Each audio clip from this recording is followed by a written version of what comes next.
Pastor, I don't understand this. Isn't a Christian who has been saved by grace living under grace and no more required to keep the law? Well, my dear friend, this is one of the things that a lot of people are confused about. That once you have been saved by grace, it means you are no more under the law. You are under grace, so you don't need to keep the commandment.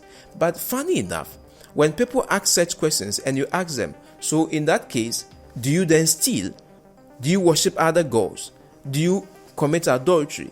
They will straightforward say, no, we don't do that. The Apostle Paul asks a rhetorical question in the book of Romans chapter 3 verse 31. He says that, do we then make void of the law through faith? He answered by saying, certainly not. On the contrary, we establish the law. Grace is like a pardon to a prisoner. It forgives him, but it does not give him the license or the freedom to break under law.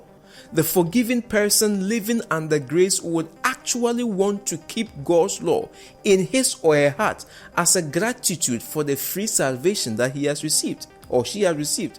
A person who refuses to keep God's law, saying that he is living under grace, is actually mistaken and is actually living in disgrace. According to 1 John chapter 3 verse 4, the Bible defines sin as the breaking of the law of God.